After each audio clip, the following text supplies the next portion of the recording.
آج دنیا میں ایسے ہزاروں لوگ ہیں جو اپنے دل میں یہ سوال لے کر جی رہے ہیں کہ میں اتنا گنہگار ہوں، کیا اللہ پھر بھی مجھ سے راضی ہو سکتا ہے؟ کیا اللہ اتنے گناہ کے باوجود بھی میری توبہ کو قبول کر کے مجھ سے خوش ہو سکتا ہے؟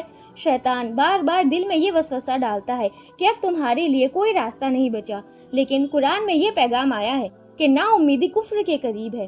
اگر آپ اللہ سے معافی مانگنا چاہیں تو دروازے کبھی بند نہیں ہوتے جب تک موت گلے تک نہ پہنچ جائے۔ توبہ کا دروازہ کھلا رہتا ہے۔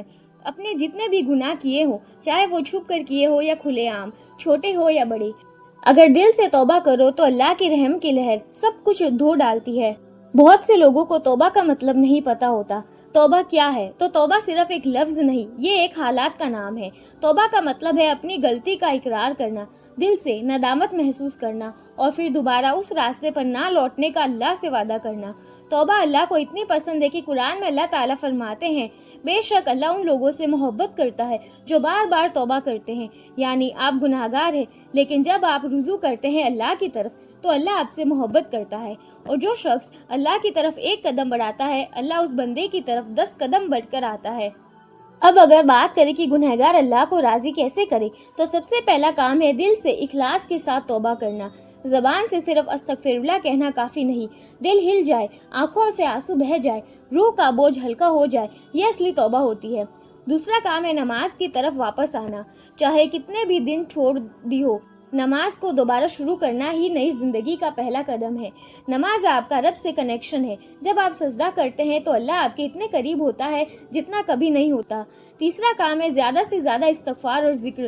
حضرت محمد صلی اللہ علیہ وآلہ وسلم دن میں 70 سے 100 بار تک استغفار کیا کرتے تھے، جبکہ ان سے کوئی گناہ نہیں ہوتا تھا۔ تو ہم جیسے گنہگاروں کے لیے تو ہر وقت استغفر اللہ زبان پر ہونا چاہیے۔ چوتھا کام ہے اپنا ماضی یاد کر کے اپنی زندگی کو بدلنا۔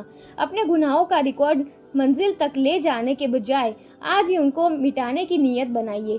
اللہ کے لیے ایک حرام کا کام چھوڑنا سب سے بڑا نیکی کا کام ہوتا ہے۔ قرآن اور حدیث میں معافی اور رحمت کا بہت اثر ہے۔ اللہ نے قرآن میں فرمایا، اور اللہ چاہتا ہے کہ تم اس کی طرف لوٹ آؤ، اور ایک اور جگہ آیا ہے، جو برا عمل کرے یا اپنے آپ پر ظلم کرے پھر اللہ سے معافی مانگے تو اللہ اس کو معاف کرنے والا ہے۔ یہ قرآن کا وعدہ ہے۔ جب اللہ وعدہ کرتا ہے تو اسے ضرور نبھاتا ہے، کیونکہ انسان بے وفا ہوتا ہے، انسانوں کا رب تو بڑا مہربان ہے۔ روزانہ کی عادت جو اللہ کو اور راضی کر سکتی ہے، ان میں سب سے پہلی عادت یہ ہے کہ رات کے وقت اللہ کو یاد کرنا۔ تہجد میں اٹھ کر روئیے، اکیلے میں دعا کریے۔ یہ وقت اللہ کے قریب ہونے کا سب سے بہترین وقت ہے۔ رات کو چادر اوڑھ کر اوور تھنکنگ کرنے سے کوئی مطلب نہیں ہوتا، بلکہ اس مسئلے کو لے کر اللہ سے بات کریے۔ اس سے آپ کی مسئلے کا حل نکلے گا، نہ کہ اوور تھنکنگ سے۔ اس سے صرف ڈپریشن بڑھے گا اور آپ کو اینزائٹی ہوگی، اور کچھ نیک خیال آنے کی بجائے آپ گناہ کی طرف اور بڑھ جاؤ گے۔ تو اس ٹاپک پر آپ اللہ سے دل کھول کر بات کریے۔ اللہ کو صدقہ اور نیکی بہت پسند آتی ہے۔ چھوٹی چھوٹی نیکی جیسے کسی کو پانی پلانا، کسی کے دکھ کو تسلی میں بدل دینا، کسی کی غلطی کو معاف کرنا، یہ سب اللہ کو بے حد پسند آتے ہیں۔ اپنے گناہ کا خوف اور اللہ کی رحمت پر یقین رکھیے۔ دونوں چیزوں کے ساتھ ہونا بہت ضروری ہے۔ صرف خوف ہو اور امید نہ ہو تو نا امیدی آئے گی، صرف امید اور خوف نہ ہو تو بے پرواہی آئے گی۔ دونوں کا توازن رکھیے۔ ایک گنہگار کی زندگی میں بے روزگاری، بے چینی، پریشانی، رشتوں کی ٹوٹ پھوٹ اور روحانی بے چینی کا سبب بنتا ہے۔ جب انسان اللہ سے دور ہوتا ہے تو زندگی سے برکت چلی جاتی ہے۔ جب بندہ واپس لوٹتا ہے تو اللہ صرف گناہ نہیں مٹاتا بلکہ برکت بھی واپس لوٹا دیتا ہے۔ جس کام میں رکاوٹ ہو اللہ اس میں راہ دے دیتا ہے۔ جہاں دل اداس ہو وہاں سکون اتر دیتا ہے۔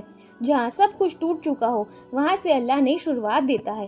تو پھر چاہے دنیا کے لوگ اس سے گلہ کرے یا نہ کرے، لیکن اس کا رب اس سے راضی ہو جاتا ہے، اور جب اللہ راضی ہو جاتا ہے تو دنیا کی ہر مصیبت چھوٹی لگنے لگتی ہے۔ دل میں ایک عجیب سکون آتا ہے، رات کے آنسو عبادت بن جاتے ہیں، ہر سجدہ ایک راہ ہو جاتا ہے، اور انسان ہر صبح نئے جذبے کے ساتھ اٹھتا ہے کہ آج میں اللہ کی رضا میں جیوں گا۔ چاہے آپ کتنے بھی گنہگار ہیں، آپ اللہ کے بندے ہیں، اور اللہ کبھی اپنے بندے سے نفرت نہیں کرتا۔ چاہے بندہ اس سے دور ہو جائے، اللہ ہمیشہ قریب رہتا ہے۔ وقت نکل رہا ہے، موت دور نہیں، لیکن جب تک سانس ہے توبہ کا وقت ہے۔ رات کی تنہائی میں اللہ کو پکاریے، سجدے میں گر جائیے اور صرف یہ کہیے، یا اللہ میں واپس آئی ہوں، مجھے اپنی راہ دکھا۔ پھر دیکھیں آپ کے بگڑتے کام کیسے بننے لگتے ہیں اور زندگی اور آخرت سنورتی ہے۔ اگر آپ کو یہ ویڈیو پسند آئی ہو تو اسے لائک، شیئر اور چینل کو سبسکرائب ضرور کریے۔